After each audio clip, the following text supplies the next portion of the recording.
Let's see. Oh, wow. Look at that. First try. Look at that. Who's that handsome devil? I know, huh? Yeah, you had to do a lot of work to that picture. Nice Yeah, tip. right. That's actually, my girlfriend took that. It's against a place we used to live. Here we go. The Dorkening and all affiliated shows are not intended for anyone under the age of 18. The following may contain discussions or scenes that have adult situations, graphic violence, nudity, strong sexual content, and graphic language. This show is intended for mature audiences only. Viewer discretion is advised.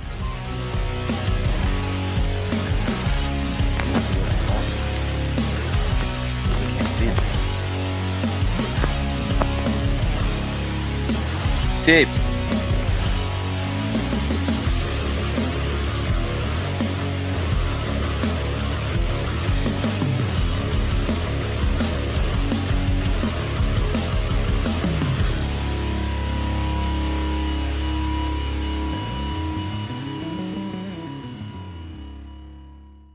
Rise and shine, my sinners.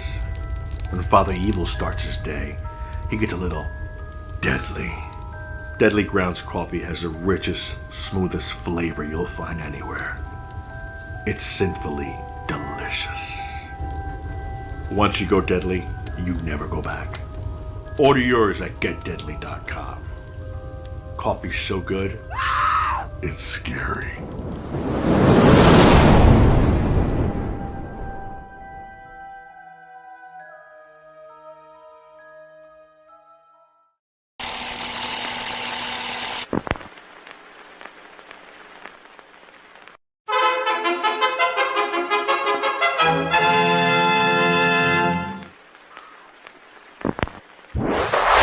Persons under 18 will not be admitted.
What the fuck are we gonna do now?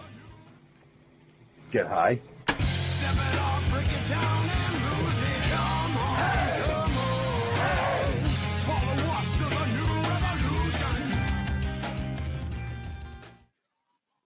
Well, hell yeah. Welcome to another kick-ass episode of Still Toking With. You already know who I am, so I'm not going to even say it. But we do have two badass Boston boys here tonight. And one of them is actually one of our co-hosts. So let's bring on the man you all have seen on your TV screen doing things he probably shouldn't do. Here he is, Dave Russo. What's up, Dave? How you doing, Dave?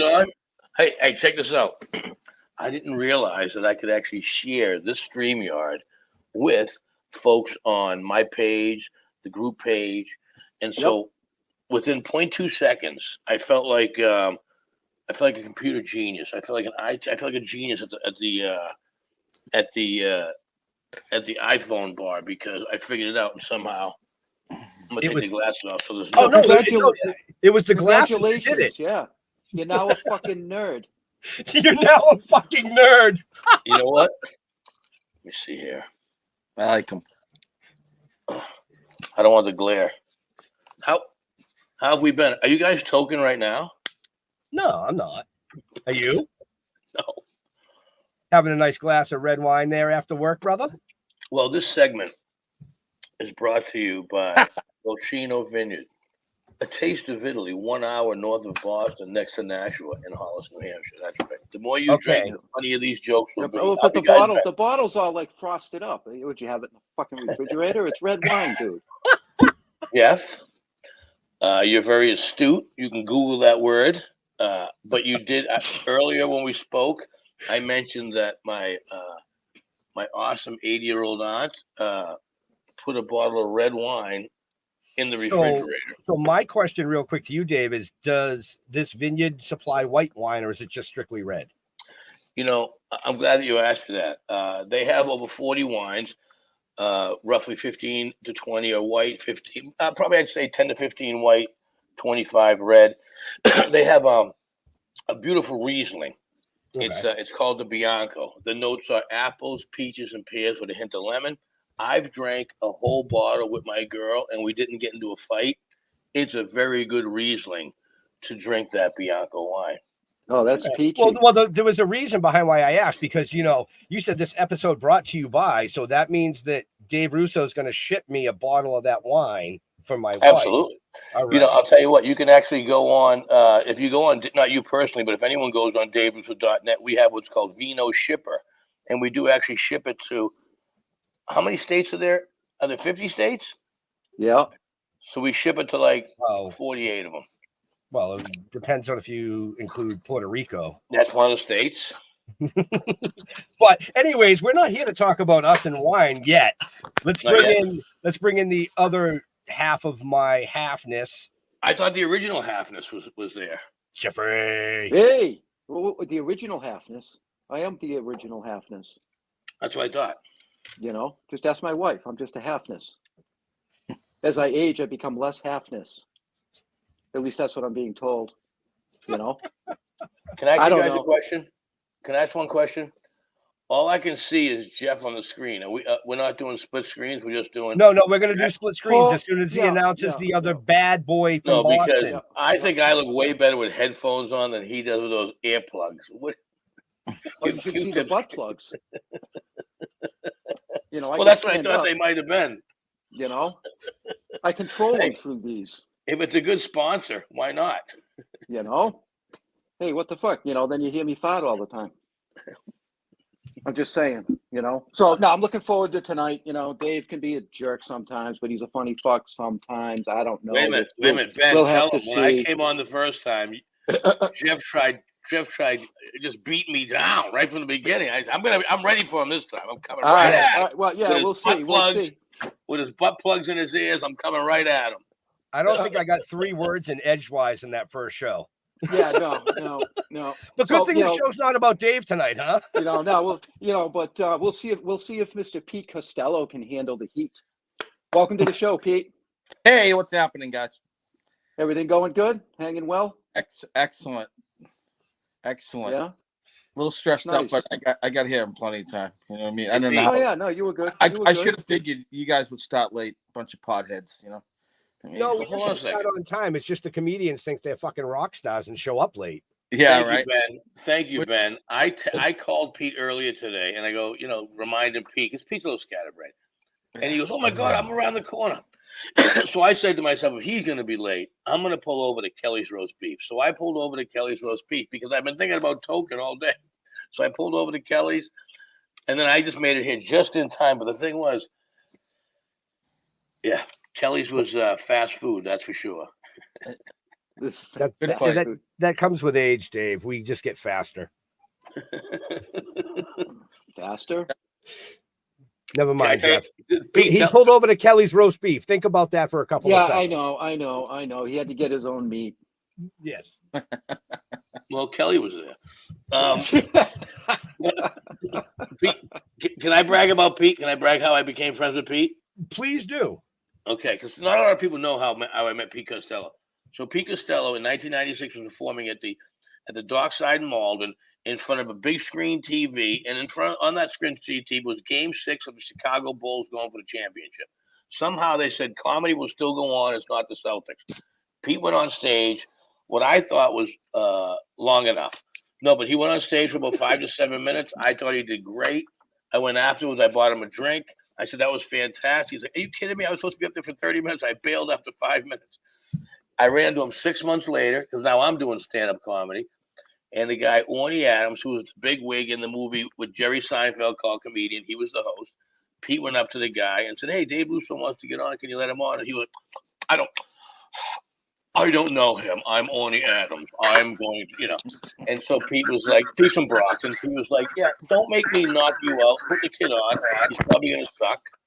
And he was only wrong about one thing. Yeah. What's that? But he got me on, and we've been friends ever since. He got you on, and you did. He got me on stage, and we've been friends ever since. Yes. Nice. Pete, you want to elaborate? Well, I told Annie, I said, just put him on, and he'll eat his cock. That's what I said. Yeah, I was very flexible back then. That's what we say in the comedy business. If you they don't do well. Watch this guy eat his cock, and then Dave pursued to crush. I mean, he crushed, and there's a lot of people in the crowd. So I was like, shit, where did I start here? Right. Well, I will say that I've had the pleasure of seeing both of you perform on multiple occasions, not once, twice, but multiple occasions. We've become friends, and you both fucking crush. You're both hilarious, Thank you, Ben. And not just looking. I'm Ben. Yeah. I appreciate saying that. Pete, Pete personally, I think, is like the insult joke. Not to say as he's the funniest guy off stage like that. You know how we tease like that. But Pete can go into any atmosphere. If I have to bring him to meet friends of mine in Vegas or down in Cape Cod, no matter what type of person they are, he can somehow drink with them and make them feel like a friend. Like I can leave him anywhere and know and that. You have. And I have. Yeah. As a matter of fact, there's a couple like, dude, I can't make it. You're on the till. So he's very like when it comes to like the entertainment industry. I mean, I do call him Pete Fuckity Fuck every once in a while because if he does get too much, he likes to curse a little bit on stage. But other than that, he is the guy that can drink with any of them and still have a smile on their face. He's the guy right there. Well, put that on my resume. Yes. So Pete, what got you into comedy, stand-up comedy? Well, probably I got forced into it. Really, I bartended for years. So, my thing is, I bartended and told jokes for 25 years, slinging drinks and telling jokes. No way to go through life. A fun way.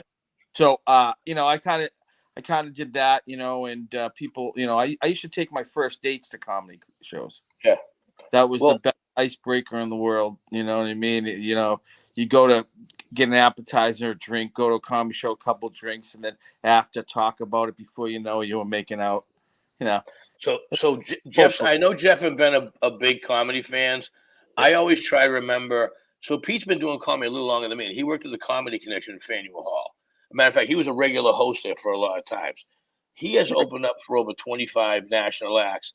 And I know, you opened for more than one time. You opened for, and I always forget her name, Joan Rivers. No, just once, Joan Rivers. Just the one time with Joan Rivers. But you've also opened for numerous other acts. The late great, the guy from Curb Your Enthusiasm. What was his name? The one you hugged that you shouldn't have hugged. Richard Lewis. Richard Lewis is a germaphobe like you wouldn't believe. Like, don't you know what I mean? A germaphobe. Pete Costello is the host of the show, and the Comedy Connection in Faneuil Hall is electric. It's an electric room on the sold out weekends. That guy Richard Lewis would sell out. So the crowds are so mad. Crowds are so awesome. At the end of the weekend, instead of the outros, Richard Lewis. What was it? The first show? What show was it, Pete? Well, but started coming. So anyways, Richard Lewis. How to ruin the flow of that story, though. Like you said, Richard Lewis is germophobic. I never met the guy, so I did 6 shows all weekend. I never met him once. He come on stage, I go the other side, so I never talked to him or anything like that. And when I say I ate my cock all 6 shows, I did. I'm Irish Catholic, and they're prominently Jewish people that go to their shows, so they do not like me. Yep. This is where my story would have been way better. Hold on. This is how the story goes. Okay. At the last, Pete never mentions at all that Jewish audiences are difficult. He never even mentions that at all. Well, I'm Irish Catholic. Him being Irish and Catholic. I'm sorry, Pete. I talk about drinking. You know, I'm telling them I ate it. So what I did is when the guy came up, the last set I did with him, I just gave him a big hug, and he did not know what. He just stood there and he didn't move. I hugged him and his arms are down. And after he goes, "Why did that guy just hug me?" And after I got off stage around the corner, the manager at the time was this guy, Joey, and he used to freak out. And I turned the corner, he goes, "What the fuck are you doing?" And I go, "I thought that was funny." And I got banned for about a month there. My recollection was as I was saying, the shows are so electric that the crowds were so great that Pete did so great after he did well. Pete went up and gave him a hug. Okay. And the guy was like, "Why is this guy touching me?" And then Joey Sandegate, if you're going to describe Joey Sandegate, he looked like the typical Italian mobster. He'd be dressed up in a shirt and tie, and he had an eye that goes this way. So he's like, what are you doing? And he was banned for a month. Anyways, Pete's my best friend, and I love the fact that they only banned him for a month. I lived around the corner, so they couldn't get rid of me. He was the go-to guy. He was the go-to guy. Yes. So they can't. Now, can I bring up a subject that I don't know if Jeff and Ben know about? When you lived in the North End, have you ever talked about the time that you accidentally broke your penis? Do they know the time that you broke your penis? Have you ever talked about that? We're gonna go. I mean, if we're gonna be talking, we're dead. So Ben, let me. I'm gonna tell you what I know about the story, and then let Pete finish. Pete, when I'm making you look good in the first sub, I was making it was electric. No, but Dave, that wasn't what Dave. The guy. It's television. Television. There was hardly any. Oh, I'm sorry. trying to boost each other's career. Meanwhile, we're like that guy. I'm laughing because look at Jeff's face. He just doesn't know what the fuck to do. No. It's like I have to say that if you broke your penis, is it because you're on stage eating your dick? No, yeah, right. I wish. No, that'd be sucking it. I was sucking it tonight. Yeah. So I'd be doing it right now. No. That happened. Hey, Katie. Hey, by the way, we gotta give a shout out to Katie's birthday. Derek Dukes' girl was super supportive. She'll probably be sharing this. Her birthday. So you know Katie, right, Pete? Derek Dukes, the cigar champion, WWE wrestler. Yeah. His girlfriend Katie. Yeah, Katie. No, you know. She's always. Anyway, sorry to ADD. It's the wine brought to you by Falcino Vineyard, Taste of Italy, 1 hour north of Boston, and Hollis, New Hampshire. All right, so Pete did break his cock. He did break his cock by mistake. What happened was she was dismounting. I guess she was on top. She went up a little too high, came down, shizzle dizzle. Could have been. Could have been the blow. Okay. Yeah, no, Pete actually broke. What do they call when you break your penis? It's called a fractured penis, David. So he fractured his penis. Yeah, and it could happen. They think we're fooling around about this. So my question is, did they have to cast it? No, they didn't. Well, yeah, they had a little small person play his penis. They had Kevin Hart play it. That's how they cast. Let's cast. Isn't that more like a muscle tear? Yeah. Peter Dinklage. More like a we're going to cast Peter Dinklage as your penis. That's what we're going to do. So sorry, Pete. Didn't know we were going down that road. So now when it gets up, it goes left? It's all right. Everything's all right. You want to see it? No, thank you. So it's got a wide angle. It's got a wide angle lens. It's still swollen. When you fracture your penis, it gets swollen for life. It never shrinks. It's what you have. What we call at the bottom, the base of your penis. You have a thing called a tunica, which is like an elastic band, kind of And a place in Kansas. And I ripped it. And so they have to. It's a muscle tear. Yeah. I had an operation. Yeah, basically it's a muscle tear, like a tendon. So lady, what I'm trying to say is Pete is a beast. And can I tell you something? Yeah, but he's only thick down the base now. No, but Pete, tell him how big your balls were. Remember, I made him show you. It's like, you know when you get punched in the nose, your eyes go black. Well, he broke his dick. His balls went black. They went fucking grapefruit size. They were fucking. Oh my god! I remember going like, let me touch it. Oh, what the? I forgot how much fun having comedians on. No, but Pete, how big? Did you ever take a picture of your scrotum? Actually, one of the girls at the Comedy Connection still has a Polaroid of it. All right, we a Polaroid. Oh my god. Yeah. How did that not make it on YouTube? I think it was Dana or Janine that took it at the Comedy. Dana Parker, she's great. So you want to hear a story while my penis is breaking, and I open up for Pablo Frisco, yeah, whatever his name is. You know, you guys probably know him because he used to be the voice of the movie theater, like now playing. You know, he'd do those things, and he would be like, you know the guy who died, Pete, because this is a famous guy. He would be like, today on the big screen, Touchstone Pictures presents Katie Knowles' 50th birthday party. Hello, something like that, right? Yeah. So he was the voice of this guy. He was the voice of this guy. But he lived in L.A. and he did a ton. His reputation, he did a ton of blow. All right, Pete. So tell about Pablo. So I broke my penis, right? And so they wanted me to do the 6 shows because one of the comedians, the guy, he didn't want. So I said I can do it, but I'm fucked up, So I'm on Percocets and wine and weed, right? And we're doing like a Tuesday. Like so it's like Thursday, Friday, Saturday. He's on like something other than that, you know what I mean? Because he's real fucked up. I mean, like speeding like a crazy. I don't know if it's coke, Klonopin, but he had fractured his foot, his ankle. He broke his ankle, and then his arm was in a sling because it separated his shoulder. So we're talking in the green room, and everybody's talking about my broken penis, and he goes, "Oh, you broke your penis." I go, "How'd you do that?" He goes, "Skiing." All right, so we do the show. Go forward. About 6 months later, I'm open for Ralphie May. Do you know Ralphie? The late great Ralphie May. Ralphie was one of the best, man. He was one of the funniest guys I ever worked with, man, and a great guy too. I worked with him a couple of times, but if you worked with him in New York, didn't you? I worked with him at Mohegan Sun or Foxwoods. Oh yeah. So we're sitting in the green room and we're smoking some of Ralphie's weed. And that was back in the municipal stuff when that was like 15 years. It was good shit, right? They said, you know what? You're not hungry enough. You need to get a medical card, Ralph. Yeah. He was a big guy. He had all vices. He had all the vices. But so did he do coke and shit like that too? I don't know. I think he had a lot of vices though, like gambling. I think he did drugs.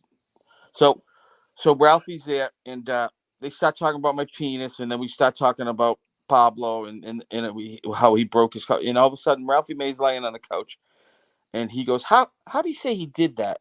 And we said, "Oh, skiing." And all of a sudden, Ralphie goes, "Are y'all fucking stupid in Boston?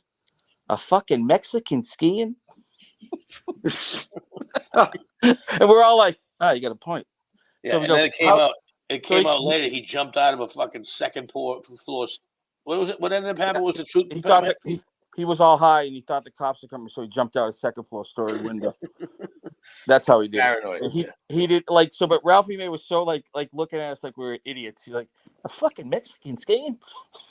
Yeah, it was a good one. Jeff, you're all quiet. Like we're 24 minutes into the fucking show, and you haven't said anything. Well, no, I did, but I do have a question for Pete. Now, there wasn't a whole ton of information I could find out there because I Google everybody. I try and find what I can. Yeah. I ended up on this fucking website called the Prince Pizzeria. Oh, sure. And you have a MySpace page link on that. Is that as updated as you get? What's that? That just got uploaded like 2 weeks ago. That just was updated. Look, Mike Wiley wants to know how Pete. Hey, Pete. Sorry to interrupt you. Everybody's jumping and going, "How did Pete break his penis?" Yeah, how did Pete break his penis? We're not going to tell the story again. You have to go back and listen to it. Rewatch the episode later. Did he ever say how he broke it though? How did you break it, Pete? She was on top of me. I zigged when I should have zagged. Thank you. She was on top and he sneezed. She snuck up a little too high, and gravity pulled in. Thank God my girlfriend's cool because she's listening to this. Oh, Diane's Well, the one that brought it back to life. She's gonna break your penis later. Yeah. Right? She's gonna go, come here. So hey, so all the people listening, I didn't break it in a vacuum or something like that, like a freak. You know what I mean? I was having sex. Yeah. With a vacuum. I mean, he was yeah. alone. I was going to say, and he was alone. Yeah. Yeah. Yep. But hey, I just want to let you know it's okay. So we just killed 25 minutes talking about Pete's broken penis, folks. Okay. Yeah, That's a first, Shit happens. Well, not a lot of people break their penis, or at least admit it. right? What are you gonna do? True that. What are you gonna do? True I that. mean, they might, I just came Beat it back. down, but maybe never break it. Yeah. Okay, sir, don't stick that anywhere. It's for more 3 like months. a dislocation. It's more like a pop.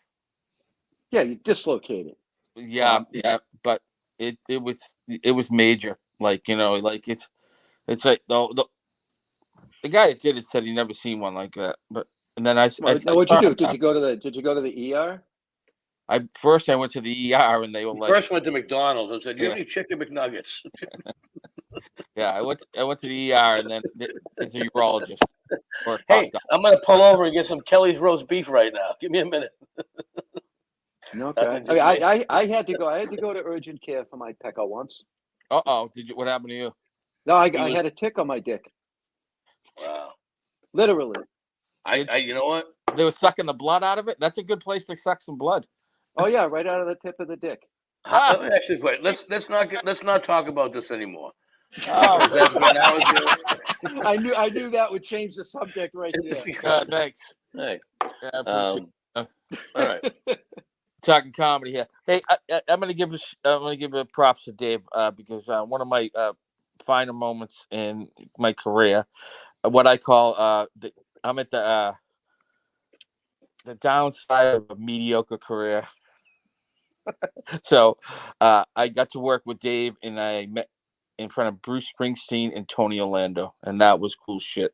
And Bruce Springsteen came up and shook my hand, and Tony did too, and said a great job, and that was like a highlight of my career. We kind of lucked out. We kind of lucked out on that one. None of us really knew what was going to happen. It was a show, and if Tupi told about this show, can I share how this happened? How we met Bruce Springsteen? Well, it was his son. That's how Bruce Springsteen was really cool. Right. Letting his son. Basically, I get a call from somebody and says, Will you put? I saw you at a show. Will you put together a show till duty is done? For a long time, I would say, not for applause for men and women. I'm actually sporting the teed up for veterans. Anyways, so the guy says to me, it's early on in my career. He said, "Will you do a show at Mohegan Sun for the troops till duty is done?" Doesn't say anything about any special guests or anything like that, and says, how much would you charge to put a 4-person show together? So me being the businessman that I am, I said, I need 4 hotel rooms at Mohegan Sun. I don't really need any money, just 4 hotels. Could have got some good cash too, man. Which is so stupid, right? I just wanted to be able to. I just figured it'd be a vacation. Me and my friends go down. Take the money.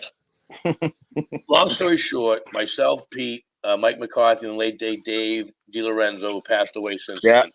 I said, what people have done shows. Anyways, we do the shows. Bruce Springsteen shows up because his son's getting an award for a documentary, and we're not supposed to have cameras or anything like that. And somehow I smuggled my camera in because I'm from Mald, and we got videotapes, we got footage, and he was very complimentary to Pete and all the other guys in the comedy. He sat on the dais behind us, nice. And I remember when he liked us because I at the beginning of the show we put the fire out. We said, people asked me, I was the host, if I'm going to do any jokes about Bruce Springsteen. I said, probably not. They said, why not? I said, well, the guy's from Jersey. I'm pretty sure he's got a weapon. So that's how I broke the ice with that show. And if you see in the videos and the photos, I think he was appreciative of that because you have to understand, guys, Till Duty Is Done was a bunch of alpha males who blow stuff up, who spend a lot of money to bring any Gold Star family's children that have died. They fly them all in from all parts of the world and bring them to Disney World. So that's what we were doing. That's another reason why Pete goes, we didn't charge him anything. I just charged him 4 hotel rooms, $2,000. You know what I mean? Right. Rookies. But it turned out because I know we don't talk about religion and stuff like that, but I think by the grace of God, you know, it was like one of the greatest times of my, like you brag about Pete too. Me too. It was one of the greatest times of my, I got to hang out with Bruce Springsteen and my two best friends in the business. Third one, I mean, Mike McCarthy, I met before Pete. They're the first two people I've ever met in the entertainment industry. Mike McCarthy when I was 13 and Pete Costello when I first started doing comedy. So Don't forget that was a Tony special Orlando. day. Well, Tony Orlando just retired.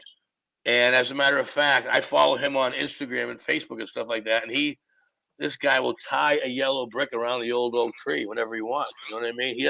He never broke his dick. He will tie a knot with a fucking ribbon. He gets more women than anyone I know. Wow, that's a name from the freaking past. I'll tell you. Right? Ben, you're a great audience member. Jeff, Thank you. when you do get a joke, you really laugh hard too. I got to be honest with you, quick. Oh, it takes a lot to make me laugh. I know you're like a pit bull. It's like, You know what I mean? You fucking guys. You know. Now I've been you know, doing I this don't know. whole show. No, with you my know, hockey I too. think I mentioned it to Pete. You remember you came down. I think it was 2 years ago to a fundraiser Sure. that I did for Yes. a friend of mine. You remember that? And Christina Hurley. Yeah. Yeah, Yeah, all right. three of us do, sure. Right, all three of you. Yeah. Beautiful You charged- venue, by the way. That's You like charged me way too fucking much. You weren't fucking funny enough. Right?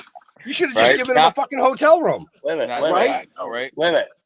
I learned Not from to do 6 that. years ago to say, I'm screw the hotel room, take the cash. No. That's funny. No, you guys did a great job, and it was a great evening, and it was well worth it. And I respect remember that you know. show. I'll tell you why I remember that show. That venue, by the way, is beautiful. What is the name of that place that we did? It was an Elks Club or something. It wasn't like it was like It was Knights the of John Columbus. Alden. The John Alden Club. I mean, people were super nice, great parking. I mean, talk about still token. By the time I pulled off the exit, I'm like, someone's smoking weed around here. Oh yeah, And it well they have all kinds of events there. We're there regularly. He pulled off the exit and could smell weed, but he didn't realize he was the one smoking it. Well, Yeah. you know what? Never when you're driving in the state of Massachusetts, you're gonna be pulled over under the influence. Like the last time a cop pulled me over, like, you know why I pulled you over? I'm like, I don't know. You saved a boatload of money by switching your car insurance to Geico. He didn't laugh at all. He's like, you got a record? I'm like, I got CDs. I don't know. No, dude, I have a lot of respect for the police. My grandfather was a criminal. My grandfather was a criminal. All right. Pete, you let him steal the show here. No, Pete, I Pete, didn't know I was Pete- going to do my act. But Pete no. is the best wingman in the universe when it Yeah. comes to Pete. I'll tell you some funny stories about Pete. When I tell you pound for pound, Pete is the one guy I can take anywhere. And I know, number one, we're not going to get in a fight. We're going to have a great time. But if we do, Pete was a boxer from Brockton, dude, the City of Champions, okay? And I remember one time I got him a gig out in Western Mass. It was a good gig, great gig, right? And I found the next day, I go, what happened? I did real well. The guy's girlfriend who booked the show wanted to dance with me. I started dancing. Next thing you know, he wanted to fight me. I knocked him out. I knocked his sister out. I said, so are we not getting that gig anymore? Yeah. Yeah. What was happening there, Pete? Remember Was he goes, it- no. that was nothing. That was nothing. That was a Wasn't giddy- like the owner's girl tried dancing with him, and he was, being respectful like this, being nice. That's what we do. And then he got all drunk and jealous and stupid, and Pete was like, Yeah. I don't think you want this. And Pete, I totally Pete's forgot friend- about that. But Pete gave him a little Brockton to the facial tissue. Dave, He goes, dude, I ended up wrestling people on the dance floor. The way he sold it to me, pictured to me, I go, oh my God, you're in Springfield.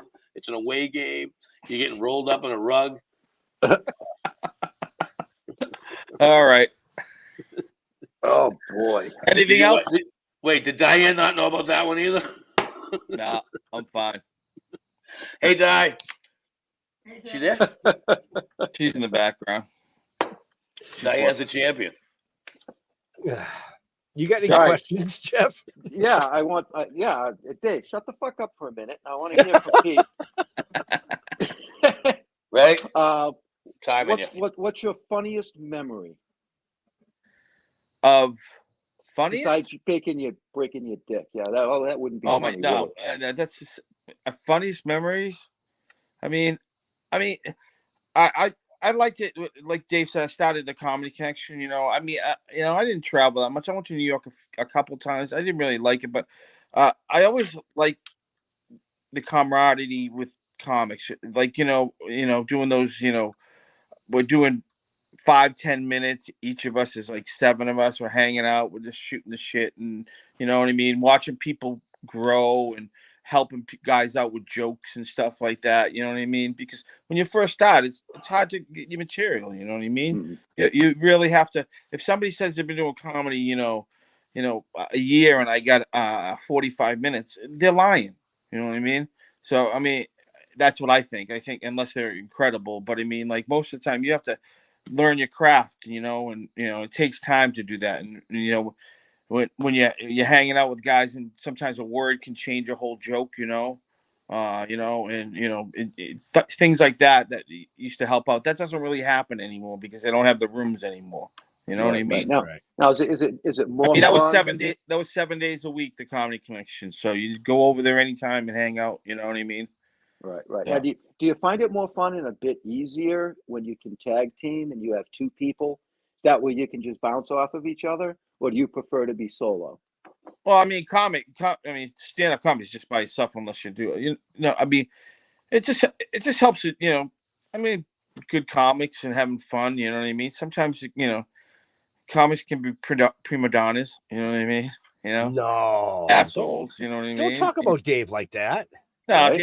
Dave's one of the good ones. No, he is. He talks a lot, but he's one of the real good ones. It's the medication. I Yeah, set up for 90 seconds now. Say something, fucker. I know. Jesus Christ, it's fucking driving you crazy. Pressure's on. Let's go. Yeah. Take it out. Let's go. That stuff, I remember was a lot of laughs. You know what I mean? A lot of fun, a lot of partying. But I mean, those are The fun Comedy days. Connection, Faneuil Hall. Yeah. Comedy Connection. If you can describe the Comedy Connection, Faneuil Hall at one point, Comedy Kitchen, Faneuil Hall, and Carillon's on Broadway were the two. Well, USA Today called the #1 comedy club in America. And I got to tell you something.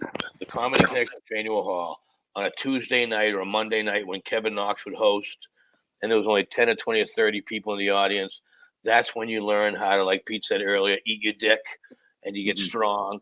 But then when that crowd had 500 people in it, it was the easiest room in America. And that's when you learn not to chase the high in this industry. It's like you do the same set on Saturday and on a Monday night, you're like, what? And Pete hit the nail on the head.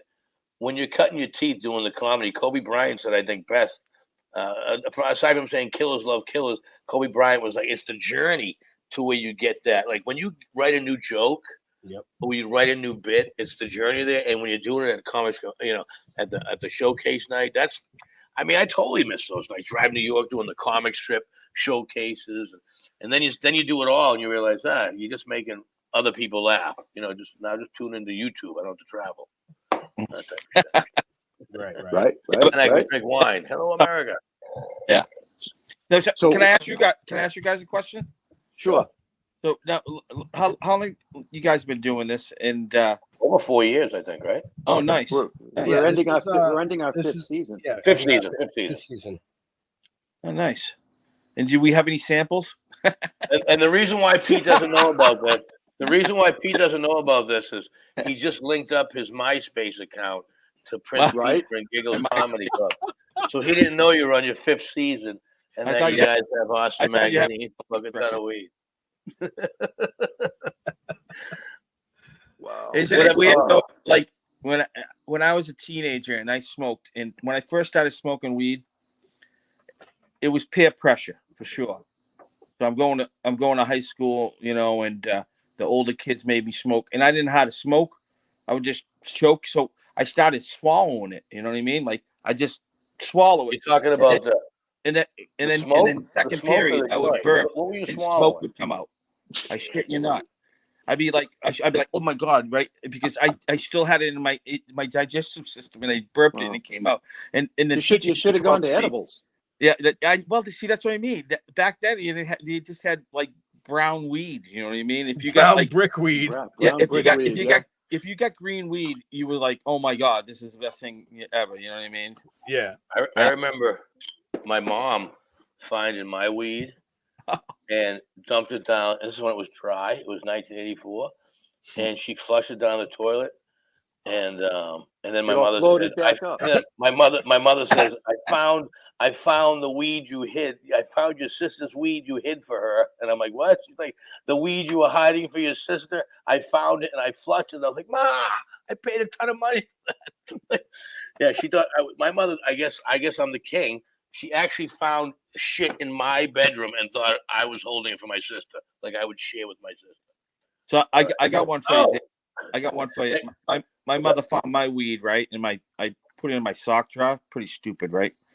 So I told him. Why didn't it smell like skunk? Yeah, I told her it was my friend Joe Fitzgerald down the street. So she called Joe Fitzgerald. He came up, took the weed. I was grounded, and he's like, "Thanks a lot." And I'm like, "You motherfucker!" And he never gave the weed back to you. Oh, no, he went down the park and smoked it all with everybody. Right, fucking that. Like that's a good friend. That's a good friend. Fitzy Compliments Joe. of Pete. Fitzy Joe. Fitzy Joe got busted. He's Yeah. like, Fitzy Joe Pete got busted. We're smoking his shit. Yeah. Well, But I mean, Weed- like weed now, you have to control though. You know what I mean? In the gummies you guys were just talking I about, hated weed growing up. that shit is it's lethal. Oh yeah, It can be. yeah. Yeah. I hated weed growing up. I only smoked weed 3 times in college. I hated it. I got paranoid. As a matter of fact, one time I think I was I got high. I dry humped a girl. I think I felt embarrassed and I had anxiety about going on a plane. Like I thought I was having a heart attack. I'm like, and oh yeah, dry humping was fun. And then I'm just laughing. I'm just laughing because your story just kind of went like squirrel. Yeah.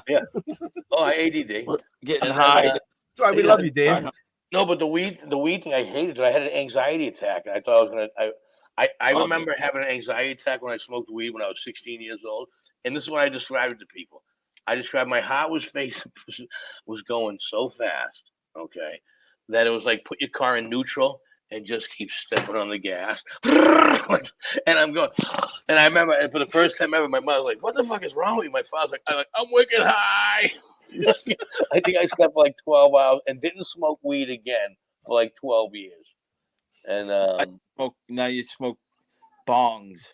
now if I have a small minor injury, I go to the medicinal purpose. I said, Doc, I don't take pills. What would you recommend? And he'll be like, I think you should take a bong rip. And that's I do that stuff. Let me give you an example. Yeah. So, Pete, you've worked with some pretty big names. What's one of your favorites? Oh, without a doubt, one of the best and nicest guys in Dave knows. Russo. Yeah, Dave Russo, right? John Purnett. Okay. Another guy from Malden. Nicest from Malden, guy. Massachusetts. Only guy that tipped me. Pete, do you know that he's from Malden? Yeah, of course I do. He's from my hometown. He's the funniest guy ever to come out of Malden. Paul Gilligan's second. I'm third. Steve Donovan's fourth. Nice. Oh, you're climbing up that ladder, huh, Dave? Well, Yeah. But as of right now, because John Panette's dead, I'm the most famous. Yeah. And John Purnett was a good guy, though. he was awesome. Yeah. Wicked smart, dude. Super. Yeah. He went to a place called Malden Catholic in Malden, an all-boys school, all-men's school. It's now co-ed. But the school Malden Catholic has had judges and some really influential. I mean, wicked. He was a brilliant kid. Wicked smart. He died at 52 years old, guys. Wow. Fucking liver disease and stuff. He had his own food show on the history of food, and he was an obese guy. He ate himself out. I mean, he really was legitimately supposed to be doing. He was in the last episode of Seinfeld, guys. He had a lot of vices. Yeah, as many comedians do. We have a lot of vices. You know, I was going to say, it sounds like just anybody in the entertainment industry has a lot of devices. The TV show shouldn't be called America's Got Talent. It should be called America's Got Issues. Because this guy felt the diversity. His mother's grandmother's stepson was his first parent. You know, it's like, Jesus, you gotta fucking be a DNA me and 23 fucking to know what's going on in the world. It's how about this? Any traditional shit? Traditional's boring. We want to hear the fact that you didn't know that was your mother until you started dating her when you became 28 years old. You know, shit like that. You know what I mean? Just fucking wild shit. Anyways, I don't know if you've seen this. If you want to make fun of comedians, every comedy show. If you watch Kill Tony, I think Shane Gillis said it best. the guy's like, "Are you mentally challenged?" And Shane's like, "Just tell him you are." It's like everyone that has a disability is all of a sudden a stand-up comedian. Growing up, there was no comedians that and I'm not dogging anybody. I'm just saying it was Eddie Murphy. Now you got, I don't know what the fuck you got. You know who was cool? Things. You know who's What's that? cool? Josh Blue is cool. Well, now Josh Blue, I got a great. yeah. I love the Josh Blue because he legitimately was born to be a comedian. The funniest thing I ever heard out of Josh Blue is one of the girls that opened for him. He's got cerebral palsy, which my godson has. She goes like this to me. I couldn't believe. She goes, "I think he plays it up sometimes." I go, "He's a comedian. Sure, he's supposed to fucking play it up. What the fuck?" So I work with him, right? And Thank you, Ben, for laughing. Jeff's still trying to figure it out, but Ben's on point with this one. I'm in. I live in North. I live in the North End. I'm opening up for him. He just won the last comic standing, so he wants me to meet him over in the hotel room before the show. So I go over. A few of his buddies there. We start smoking weed, and all of a sudden he comes over and he's shaking his hand right with the joint, and I'm not trying to fucking look up at him. I'm just like trying to grab it, and then I look up and he's fucking laughing. He's fucking doing it on purpose. Doing it on purpose, right? Yeah, no, but that's the brilliance of this kid. Yeah, that's the brilliance of the kid. That's why. Pete, one you're more right. thing, That's Dave. the brilliance of the kid. Yeah. All right. So we do the shows. The first show I do with him, everything's sold out. It's like $450 in the Comedy Connection, packed. I have a good set. I go out and talk to the girl in the ticket booth, just hanging out with her. And all of a sudden, this woman comes out in a rage. She's like, "I want my money back. That guy is making fun of people with cerebral palsy." I'm like, "No, he has cerebral palsy." She said, "Yeah." She goes, "My son has cerebral palsy. That's not funny." And I'm like trying to tell her, "Listen, he has cerebral palsy and he's overcoming it. And he just won last comic standing. You know what I mean? Becoming comedian. You should praise. You should praise that. Not." So what gender was this? Was it a woman complaining about this? An older woman. Her son, son wasn't there, but I don't know what, It's like you do a joke about a black guy and a white person will come up and complain. I go, wait, shouldn't the black person be complaining about this? Yeah, anyway. But I mean that's another point of comedy, though. So you know what I mean? So like everybody's like thinking it's the opposite, trying to like that guy was overcoming something, and right? Which is great. The negative. But those are people that sometimes those are people that want to be a martyr, Oh my God, I take care of my, instead of trying to bring them up, you know what I mean? You can do anything you want, you know what I mean? Well, people take shit too seriously. I mean, lighten the fuck up. Oh yeah, that's for sure, man. I mean, and actually, I was going to ask both Pete and Dave. Both can answer this question. Look back to when you started in comedy and what you were doing as far as jokes and things, and how many people got offended to today. You tell one of those jokes that you told 10 years ago, and half the Karens in the room got their panties in a bunch and they're out the door. Yeah, I know two scenarios of jokes that I did back then and that now probably wouldn't be acceptable. Oh yeah. And then the real comic would say, "Well, you shouldn't be doing a joke from 10 years ago anyways." Number one. Well, right. But number two, you can always rewrite a joke. Well, true that, but in comedy, as far as I'm concerned, in comedy is comedy. You're there to make somebody laugh. And I tell you what, if they get offended, then they're fucking uptight and they shouldn't be at the show to begin with. Well, you know that, and I know that. But for some reason, right now, society don't know that. So if I like 10 years ago, I did people go, "Hey, do the Dr. Shah, because my dog's from India, Dr. Achana Shah. I've known her for put it this way, I've known her for probably as long as I've known 85% of the comedians I work with. And Dr. Shah is just as funny or funnier. She's awesome, great sense of humor. Really, it was my dog, so I would do, and she would, she's like, "David, your cholesterol is very, very bad. I think you're dead. Give me a call." Like she would try to do jokes about this, so I would. And right now, you probably no. I'm going to tell you something right now. If I were to do an Indian accent on like a Letterman or like I talk about getting out of road rage, being deaf. Well, they wouldn't let you do that on the show either. What I'm trying to say is, a white guy can't do the Indian accent. I can't foolishly, jokingly say that my mother's a lesbian. I have to say she's a tomboy. Although anytime I've ever seen her wear makeup, she looks like Marge Simpson. You know what I mean? So it's like, I guess you don't know the background. Thank you, Jeff. So the thing is that, I used to joke around, but my whole life growing up, I was around my mother and all her 25, 30 friends to try to get women's softball up and running to where it is today. Okay. My mother, they had sponsors like Chisholm Sports and bar rooms to sponsor these women's softball games. And this is going back 45, 50 years ago. And now it's in the Olympics. Now it's in college. Now it's in college. So I was around. Look at my dad's team was in the softball team. They were called the Team. They were the Harlem Globetrotters, the greatest softball players of all time. We need a single. Get Uncle Joe. He'll put a cigar out of his mouth. Boom, boom, boom, boom, right field. Okay. And then you get my mother's team where these women were outstanding athletes, dude. I'm telling you, I saw more bench clearing brawls, not many balls, but bench clearing brawls. Okay. And the women took 3 or 2 games passionate. That was like every game was like game 7's Yankees versus the Red Sox. I'm not just saying one game. Women's softball 45, 50 years ago. It was so exciting. It was like game 7. I saw a bench clean brawl. I remember saying to my mother, I'd have to see the video on that, man. I don't think it can't be that exciting. Pete, my mother can take you, Pete.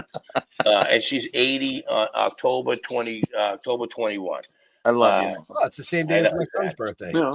I mean, I'd rather watch women's softball, a game of women's softball. Well, they slap their own ass when they pitch. You ever see the women when they pitch? They're like, boom, boom. I watch it all the time. All right. ESPN 2. I have the remote control in one hand. Hello, America.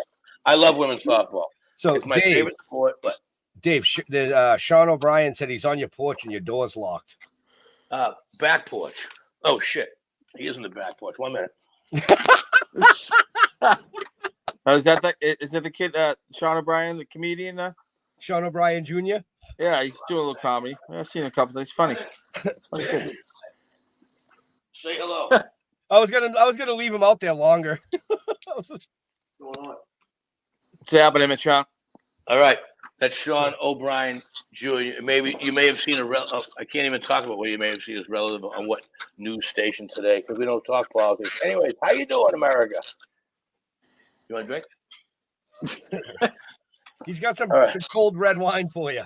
Yeah, I know it's warm now. It's warm and empty. Now, do you guys collaborate with smoke shops or anything like that? A few. Not really. Yeah, a couple. We just do our thing. I mean, literally, Jeff and I, if you can see the top of our Yeah. Oh, yeah. Go ahead, stand up. We are the Bobsey twins tonight. You're talking about Steel City, right? Yeah, we just got back Monday from Steel City Cannabis Convention down in Monroeville, Pennsylvania. Oh, nice. So, yeah. Monroeville, Pennsylvania. That wasn't anywhere near Ohio. You weren't saving rescue dogs down there or anything like that, were you? No, we were shipping cats across the border. Yeah. We decided we didn't go out for Chinese food just for that reason. See now that'll get you canceled right there. See? But I did see a couple of voodoo dolls being left at some of those restaurants. The beauty of our show is that we stream on 28 platforms worldwide. And so if 2 of them want to drop me because of that joke, right. Bye. You know, I'm going to keep going. You know that tells people we're not making any real money. That's what it is. No, we're not. No, we're not. No. But that means we're fucking in all honesty, Jeff and I started this. Well, I started this for the love of it and for a friend, and I made Jeff do it, and he has enjoyed it. And over 5 years, we've got to interact with a lot of people that we never in a million years thought we would ever talk to. Yeah. And isn't it bizarre that now that you've met them, you're like, oh, they're just regular Well, that's the thing. Well, we always view everybody's just a regular fucking Joe, man. Everybody's just a regular Joe. You were talking about stand-up comedian, you were talking about Josh being, cerebral palsy and a stand-up comedian, but literally 3 weeks ago, we had Jerry Jewell on the show. Oh, okay, yeah. And everybody knows who Jerry Jewell is. She broke into the industry as a comedian with cerebral palsy, ended up on The Facts of Life, and ended up on all kinds of TV shows. Oh, shit. I forgot about that. You know what? That's Yeah. that's cool. That's one thing, like like if you go in a comedy show, like the whole place has to be this, like everybody has to be in a good mood, and like I mean, and my thing is like when you're going with a bad attitude, you're not gonna have a good time. You know what I mean? So if you have a shitty day or something like that, you're arguing, you're not gonna have a good fucking time.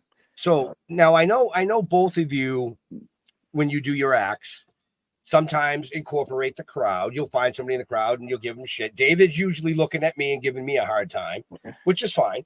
But have you ever come across somebody that like you gave them just a little punch and they just fucking snap and like come at you like mean?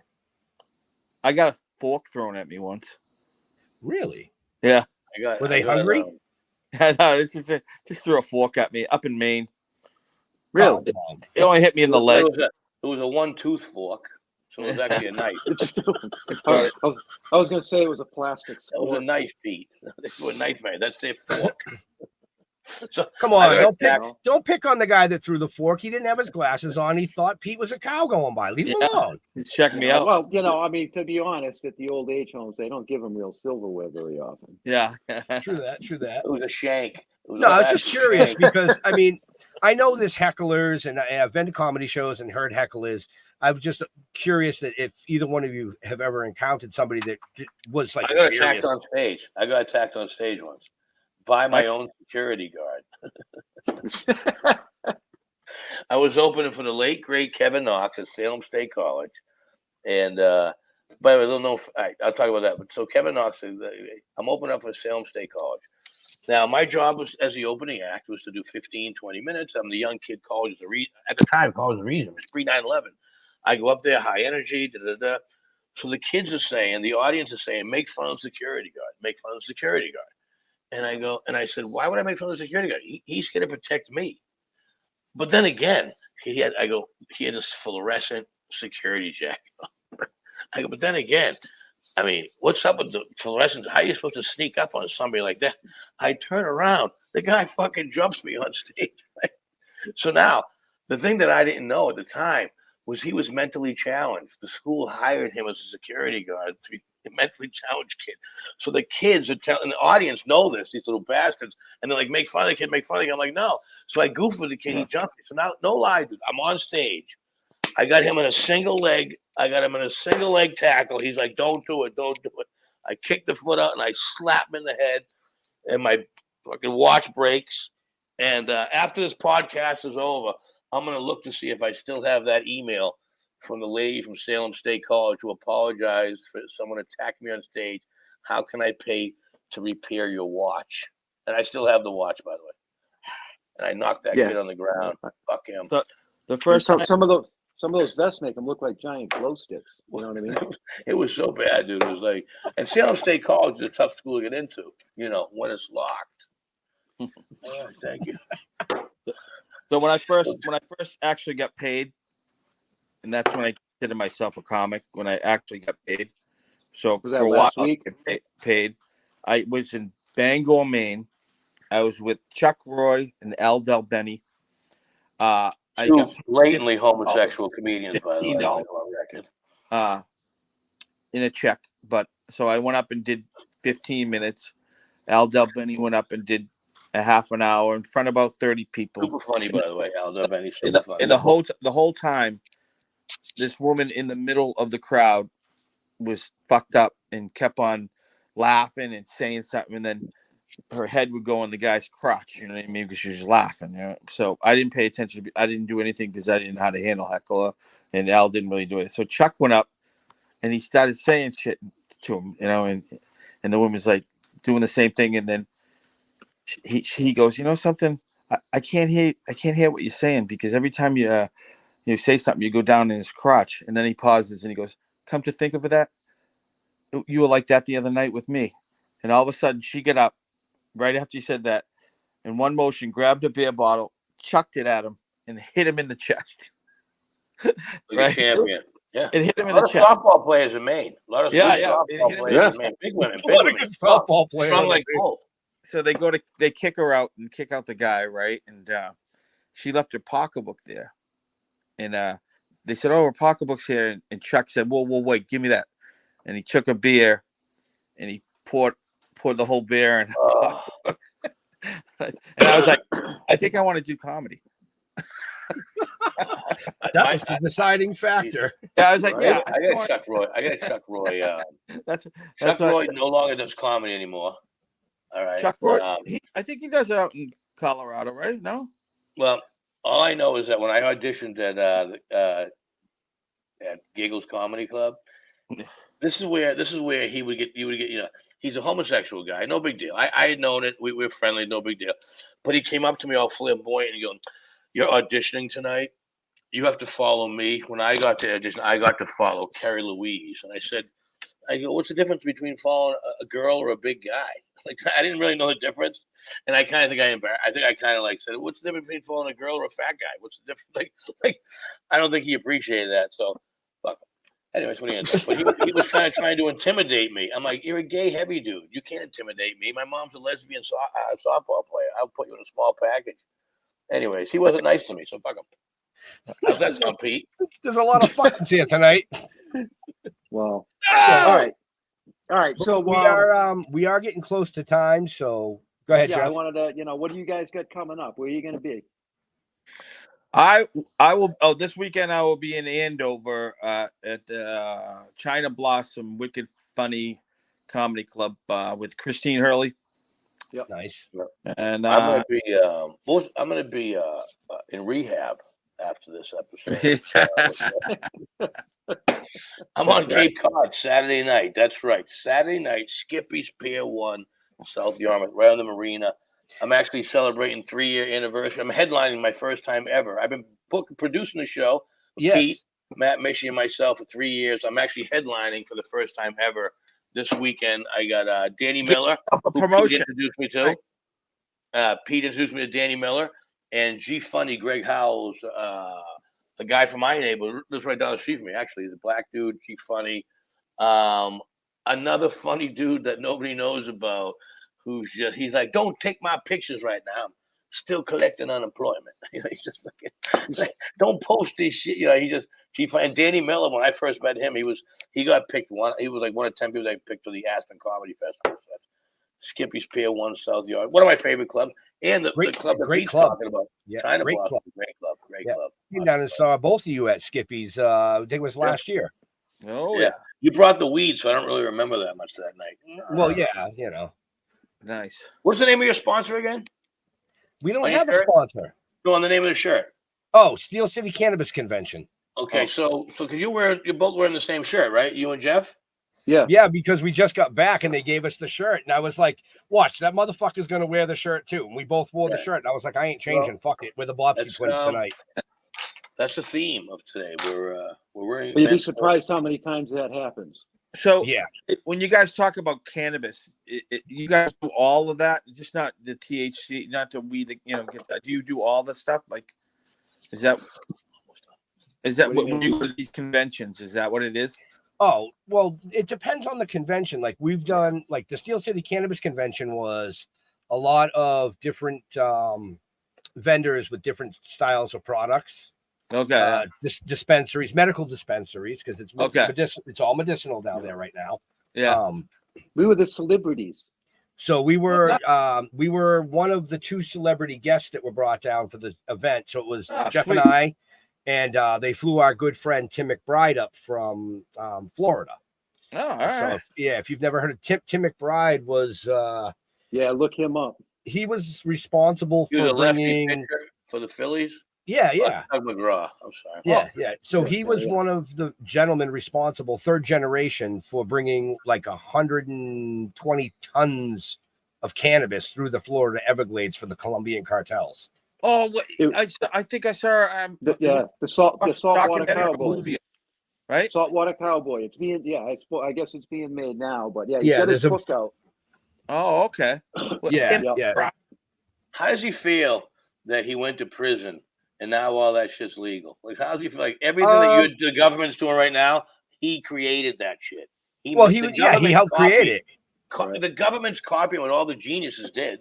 What all these guys did, they're copying them all. Every single goddamn last one of them. That's why they're letting them out of prison. I think one of the things that he said during his interview down there, which is in his book, is he finds it kind of comical that on any given night he'd be bringing 30 to 60 to 100 pounds of cannabis through the Everglades, and now he's got a fucking medical card and can walk across the street. Yeah, right. And it's quicker than McDonald's. I try to tell people right now, the governor of Massachusetts is releasing people who've gone to prison for marijuana-related charges. Yep. And now 8 of my graduating class are now going to be out for our 35th high school reunion. Nice. Yep. You better go to the bank because you still owe money. Well, the whole thing is that when you enter Malden, there's a dispensary, and when you leave Malden, there's a dispensary. It's like they went to prison for pot, and it's going to be all around them. Right. And it's like, because I went in there to smell what it smelled like, and I got recognized. I got embarrassed when I went to my first dispensary. Like, what do you mean it's legal? I'm like, I don't know. Remember in the 90s when you rented a porno movie and you came out and opened that drape and you saw somebody like, I was only in there for the smell, you know? Good night, everybody. Good night. I'll be here all week. Try the veal. Try the stale. So I haven't done a podcast in a while. Pete, I don't know how many podcasts you've done. I had so much fun doing this. I've been locked in with you guys for so many years. I actually just about 5 days ago re-updated my subscription so that I can keep doing this stuff. So when I do one of these, I'll have you guys on as my guest sometime. Absolutely. Anytime, man. Would love to come on. You know, we love coming on and talking about our story, you know, and it's funny because we've had, like I said, we've talked to so many people like we would never have the chance to talk to, but I always love talking to friends, first of all, but Boston bad boys, you know, just being from Boston. That's right, motherfucker. Yeah, we stuck out like a sore thumb down in Pennsylvania. Oh yeah. I went to college in Pennsylvania. So PA is my second home. No, PA is my second home. The tri-state area, Wilkes University, Wilkes-Barre, Pennsylvania, northeastern PA. You know, my college roommate, one of the nice guys in the world, Dan Brunetti from Bucks County, Newtown, Pennsylvania. Come on, Russo, get me some water. Get some water. Council Rock High School. Wrestling's the best, man. But he was the nicest guy in the world. He taught me how to be less of a lunatic. And so Pennsylvania's a good. But you guys fit in with Pennsylvania. You're missing, you know, a really great education like me. Come on, Pennsylvania's part of us. We're all fucking, actually, regular dudes, man. In Pennsylvania, I took Pete. You know? Pete opened for me in Pennsylvania. No lie. We're saying it's either 2003. We're in Pennsylvania. Pete, finish the story. What was coming towards us when we were opening in Pennsylvania? Go ahead. Oh, the Amish dude. On a thing like this, we're going to a show. We have a guy coming towards us. Fucking Abigail, whatever his name was. Yeah. That was your fucking Uber. Yeah, right. Right. Hey, that's what was my first TikTok video. And then you broke your dick. Yep. On Jebediah. Jebediah, what are you doing, Jebediah? You broke it. We have no medical. You'll have to just heal like a regular person. All right. Oh shit! Give me that pitchfork. I'm breaking it off. Wow. So give me that pile of hay. I'm gonna shove it right in that pile of hay. Yeah. Do you guys ever go to any of the cannabis events that are in the area? I have one in Boston down at the big place, the convention center. When they had one, a friend of mine from Worcester invited me. Was that NECAN? No, it was the World Trade Center, South Boston. 2 years ago, maybe 2 Saturdays. Yeah. Two Saturdays ago. No, 2 Saturdays ago. Okay. It was just Friday. Where the hell were you guys? No, but they had one there when it first started. They had like a convention there. It was kind of like now it's more prevalent, like to be able to do it. But yeah, Pete, have you ever gone to? We had a show once that we were going to do where they had all weed outside. It got canceled from the. Yeah. No, I've never been to the one of those. Yeah. No, we got one coming up in February at the Aqua Park. Aquavelva? What city? No, it's outside. It's out by Mohegan Sun. The last 2 years they've been at Mohegan Sun, but he's moving it. It's Expo Canner, and they do the X Cup. Oh, nice. Now, do they have hotel rooms there for you, or teepees, or someplace to hang out to sleep overnight? Oh well, we're celebrity guests, so yeah, they put us up. Sweet. I love, dude. Ben, invite me and Pete to one of these things. We'll do a comedy show. I think that's where Jeff. I think Well, that's that's where where I Jeff was going with it. You know what I mean? And besides that, you know, I mean, I probably shouldn't say this, but you know, the dispensaries are great. But go to like you know, if you get a chance, this weekend is the Boston Freedom Rally on Boston Common. Yeah. This weekend. Yes. Yeah. Is it Sunday? Saturday and Sunday. Saturday and Sunday. Saturday, I'm on Cape Cod at Skippy's Pier 1, 8 o'clock. Please tell all your friends. That's how I plug stuff. Yeah, So, yeah. So where is that? Where is that? Boston Common. Skippy's Pier Boston 1. Common, right in the middle of Boston. So what is Yep. that? Is that a? It's a That's cannabis a- convention. Yeah. Right. They have music. There's art, music, all kinds vendors, of vendors. all You wanna kinds go of smell some merchandise. Go smell some fucking weed there. Oh, Yeah. no, we might go in there. We're going to the Bruins game, so Hell yeah! Yeah. Well, I do have to say this because we are just about out of time. But Dave, I am so proud of you. You did not mention the Bruins fucking once tonight. No, I didn't. But I will be going to the game opener on Thursday, October 10th versus the Canadians. And figured. also on October 12th, we're doing the Italian American comedy show at the Lynn Auditorium. And I think we're going to be wrapping up Bruins tickets for Columbus Day on Monday the 14th. I love the Bruins, but I love you guys just as much. Although I still think we should see other people. I do love you guys. Right. So, but with that being said, Pete, hey, what do you got coming up other than just that one? Is that you got some other stuff coming up that you know about? You know, I think. Oh, we lost Pete. You get this There he is. on my page. There you go. My page. I'm not that crazy about it, but I mean, I got that in my Instagram. Costello. So, speaking of your page, where do you like your fans reaching out to you most on social medias? It's easy enough. MySpace. I'd say MySpace. Yeah, MySpace. And So I will say this, folks, for everybody watching and listening, yeah, whatever. All Pete's information is in the show notes up above or down below. So just go in there, click the link, find him, follow him, go see him live. You know, you won't be disappointed. I hope not. Unlike my girlfriend. Whoa. Wow. Dave. I also like Pete's girlfriend. Hey, take it easy. Where do you like interacting with your fans, brother? You know, the website's daverusso.net. That's daverusso.net, not .com. That's a plumber in Ohio. And or you can just do Boston Comedian on Instagram, or you could just tweet me at Dave Russo Comic Actor, or you could just put it on the personal page. Just Dave. I don't know. If you can't find me, then you're a horrible detective. That's how. So, and like you said, you're going to be on Cape Cod this weekend at Skippy's. Yeah, thank you, Jeff. We got a. Was that Ben? Was that Ben? I can't even see. It sounded like Jeff for a second, but I guess it was Ben. Yeah, thank you, man. 3-year anniversary. We're going to be on Skippy's Pier 1, South Yarmouth. It's an awesome venue. They put us up in a hotel, so if anyone wants to come down for the weekend, we get you a discounted rate. The hotels are right on the beach. They have their own kitchenettes. I mean, it's magical. I'm the luckiest person in the world. So yeah, I'll be headlining there tonight. You're all invited. If you need a guest pass, if you can't afford it, Facebook me, and you can stay with me at the hotel. If you're a female. Thank you.